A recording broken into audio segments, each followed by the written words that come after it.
This episode is brought to you by CuriosityStream. Get free access to Nebula, the streaming platform built by all your favorite YouTubers, when you sign up for CuriosityStream at the link below. When you look at a map of the world, a few questions immediately come to mind, like what's this, what's that, and of course, what's the deal with all the blue stuff? I don't need to tell you that that's just how looking at a map goes. We've all been there. Humanity has been making maps for at least 5 years, and there's no denying that they are important to us. Whether it's getting us from our homes to the nearest coffee shop, or from there to another coffee shop, we use maps for a million different things. Sometimes, we use maps to answer important political questions, like in this clip, for example. Should we consider military action against North Korea? I believe so. And where is North Korea?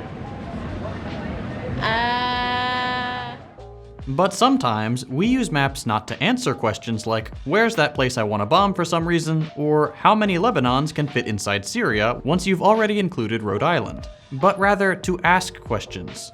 That's the case for maps like this one, which prompts the question, how come all these countries are way poorer than all these? There are many answers to this question, but the one we'll focus on in this video is imperialism. While many different factors can explain in one way or another the inequality between countries, like geography, climate, natural resources, incidence of disease, and so on, it is imperialism, the need for capitalism to expand and subject more of the world to its control and logic, that can most convincingly explain why these differences have persisted in a world where tremendous material wealth has already been achieved. Unlike other explanations, using the framework of imperialism to understand the global divide between rich and poor allows us to see that it is not by accident or fate that some countries are kept poor. It's by choice. Somebody's choice. In other words, imperialism explains the global balance of power and poverty. But to understand this and the root of that power, we need to go back in time a little bit. Our modern world order and its rich-poor divide is undeniably rooted in the history of slavery and colonialism. While the history of the world is long and diverse, with each area and culture having its own record of the sequence of important events that defines it, a common historical juncture for many places is the white guys showing up and ruining it. That's the case for basically every modern country that's not here, and practically entire continents like Africa, which, despite its incredible diversity of cultures and characteristics, has been pretty uniformly subjected to the violence and damaging effects of colonialism and the transatlantic slave trade. Before the arrival of the Europeans, Africa was a continent with tens of thousands of cultures, some organized in ways that are easily recognizable to modern Western eyes with empire or state-like structures, and others that operated on completely different societal models without a good Western analogy. While the conventional narrative about Africa is one of a backwards continent that was quote-unquote civilized by European colonialism, a horrible and flat-out wrong justification for the atrocities I'll get to in a bit, Africa was actually developing side by side with much of the rest of the world for centuries.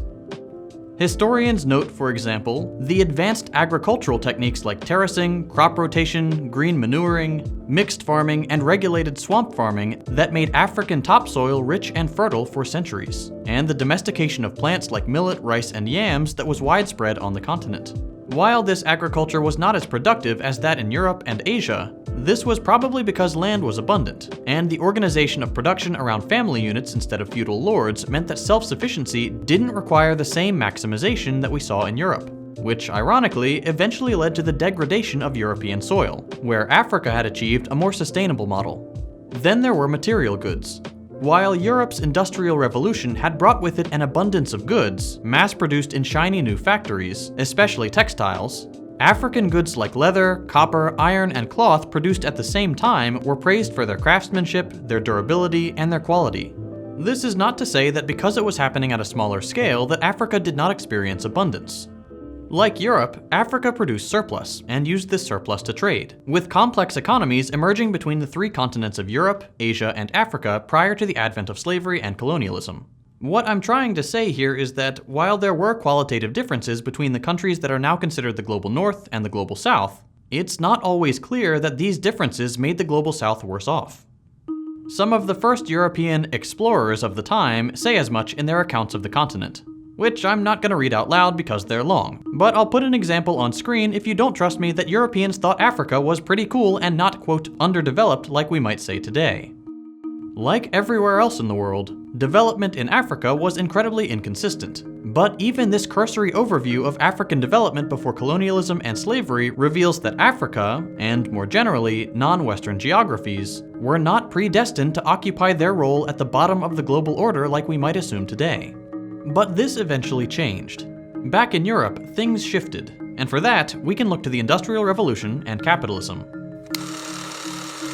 The simultaneous advent of the Industrial Revolution and capitalism produced stuff, yes, but more importantly, it produced new needs and new structures of power. Specifically, capitalism produced the need to grow no matter what, and the power of the state to make that happen. As you know, capitalism produces things by committing people to wage labor. Instead of meeting your needs individually, as a community, or through trade, all of which happened under previous economic models, individual needs now had to be met by working for someone else, and getting a little money back for your labor. A few people owned things like factories, but the majority of people did not. And increasingly dispossessed of land and other means to self-determine, they traded their time and labor on the machines owned by others for money they would then spend on the products they had themselves made. That's all well and good for the capitalists who owned these machines and factories, but eventually they started running out of space. Domestic markets are not big enough to satisfy capitalists' incessant demand for growth. And since stagnation means death, European capitalists and the states they increasingly controlled started expanding beyond Europe in search of new ways to grow their businesses. While spreading out, they found America. Or, more accurately, first they found the Caribbean. With its agreeable climate great for growing crops and its supplies of gold and silver, the Americas were ripe for businesses to expand their productions and their profits. But they ran into a problem. There wasn't a big enough European labor force to exploit these new lands. And many of the people who lived there were either brutally murdered by the Europeans taking it over, or by the diseases they brought with them. So Europeans found another solution. Using their advantages in ships and weaponry and opening new trade relations, Europeans bought slaves. They made this new land profitable not by their own hands, but with the forced labor of slaves first captured in internal African conflicts and subsequently, in the most abject conditions imaginable, transported to the Americas. It's hard to convey in words how brutal this practice was, and I don't really want to use some of the most graphic images of the time. But needless to say that much of the wealth that Europe acquired by these means, and that today places it among the top half of the world, was achieved through the control and orchestration of this incredibly profitable and incredibly violent process. Estimates vary wildly about how much this benefited Europe in concrete terms, and conversely, how damaging the slave trade was to Africa. While we know that between 12.5 and 20 million people were ripped from the African continent between the 15th and 20th century, estimates about the kinds of reparations that would offset this loss, to use very callous economic terms, range from 100 to nearly $800 trillion. In no uncertain terms, however, the slave trade was brutal for Africa and its path to development, and beneficial, if only by comparison at the very least, to the countries that orchestrated it. The combined effects of basing an entire economy on losing people that would otherwise produce domestically, the violence of the European forces, and the sheer loss of brilliant minds to death or kidnapping has no modern equivalent. And this gives us a first piece of evidence for the North-South wealth gap. But eventually, the slave trade transformed. Deficits in European nations were no longer met by trade and settler colonies in the West. In other words, Europe needed something new to feed the capitalist growth imperative. Europe thus began converting many of its operations to a more direct control over land and resources. In short, colonialism. From gilded rooms thousands of miles away, European nations cut up the world amongst themselves, most notably during the Berlin Conference that launched the quote, "Scramble for Africa." The result was another map, but in more concrete terms, a new increase in violence. European companies and governments set up shop in their new colonies at the barrel of their improving weaponry, and began exploiting their resources, land, and labor forces even more brutally than they did their workers back home. Attracted by the high profits of the colonies, a product of the lack of established capital, the low price of land, the low wages of workers, and the cheapness of raw materials, capitalist countries had found a new solution to their domestic economies becoming overripe. Here again, we saw abject horrors I don't really want to show you, mostly because YouTube will age restrict this video. Starvation, whippings, and mutilations were all popular methods of colonial control after the tremendous violence of conquest had already been exacted. The need to achieve growth and avoid capitalist collapse convinced Europeans to commit atrocities in the rest of the world on a scale that's hard to even comprehend. On the economic side of things, the cost of this period are once again hard to estimate, but not impossible. One economist, for example, has calculated that British colonialism cost India $45 trillion in today's currency between 1765 and 1938. But that's an estimate. A very educated one, but an estimate nonetheless. On the other side of the world, however, we can get at least one exact number. The cost of Haitian independence. Independence from French colonial rule after the Haitian Revolution cost the country 150 million francs, 5 times France's annual budget, and $21 billion in modern currency. That is a verifiable $21 billion head start for France / a $21 billion handicap for Haiti, which doesn't even count all the wealth extracted by the colonial process itself. If we focus on the European side of the equation, colonies were often very profitable. According to historian Walter Rodney, in the mid-1950s, British investments in South Africa were estimated at £860 million and yielded a stable profit of 15%, or £129 million every year. Similarly, De Beers Consolidated Mines made a profit that was both phenomenal and consistently high, between $26 million and $29 million throughout the 1950s. In other words, if slavery hadn't driven a big enough wedge between the rich and the poor, colonialism would. But colonialism would eventually end. That is, if you don't count the 17 official colonies still recognized by the UN, like Guam and French Polynesia, or the many more colonies that don't get put on official lists because they make ruling countries uncomfortable. Nonetheless, we have a lot fewer colonies today than we used to. The mid-20th century was a period of success for a number of anti-colonial revolutions. Many countries won their right to independence in these revolutions, and to most, this is where the story ends. It seems like the domination of colonial powers is over. Yeah, Europe screwed over the rest of the world for centuries, but then they stopped. So then, why is there still a gap between rich and poor? Can't all these countries just pull themselves up by their bootstraps? No, it's not just that after years of colonialism and slavery, the West had a head start and the global South had a handicap. When it was forced to relinquish the direct control of colonial rule, the West made sure it would never have to let go of the economic power it had built for centuries. In other words, the formal end of colonialism wasn't really the end after all. Like credits after a Marvel movie, there was more to come. Within a global capitalist economy, burgeoning independent economies were in a tough spot. After decades of being used and exploited, former colonies had very little wealth still in their control. But they needed to trade with the countries that had formerly exploited them for trillions and never paid reparations back. Trade is how most countries can secure basic needs. Enter the IMF, the World Bank, and structural adjustment programs. The IMF, World Bank, GATT, which became the WTO, and even some Western countries directly told newly independent countries that if they wanted to be included in the international economy, and perhaps even get a loan to get them started, they would have to follow a strict set of rules. They would have to drop any tariffs on foreign goods, privatize any national industry, open their country to foreign investment, and in every respect minimize the role of the state. In some, they had to open the doors to unbridled Western capitalism, with pretty awful results.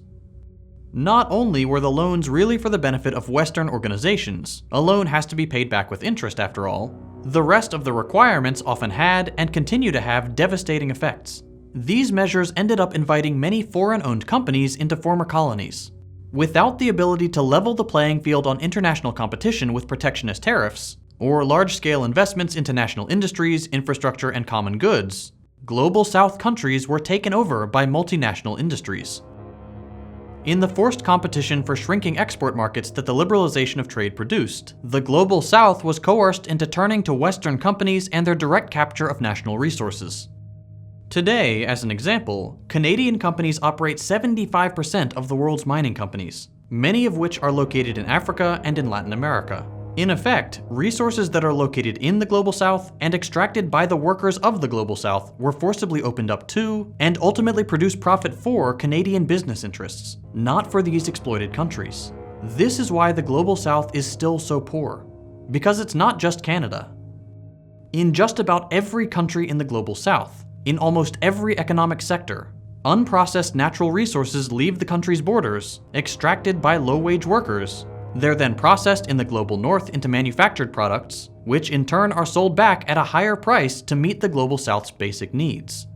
Resources and profits go out, expensive goods and foreign companies come in. Colonialism by the state has been largely recycled into colonialism by businesses and their friendly international institutions. One 27-year-old Cuban lawyer described how this process worked out in Cuba in the 1950s. A country that was no longer a colony of either Spain or the US, but still very much felt like it was. 85% of the small farmers in Cuba pay rent and live under the constant threat of being dispossessed from the land that they cultivate. More than half of the best cultivated land belongs to foreigners. In Oriente, the largest province, the lands of the United Fruit Company and West Indian Company join the north coast to the southern one. There are 200,000 peasant families who do not have a single acre of land to cultivate to provide food for their starving children. We export sugar to import candy. We export hides to import shoes. We export iron to import plows. In short, what the structural adjustment programs and the international capitalist economy offered the global south was predatory inclusion. Exclusion from international trade could have been deadly to these countries impoverished by centuries of extraction, violence, and exploitation. So even a deal that sucked and pulled profits to the global north was often sold as better than the alternative.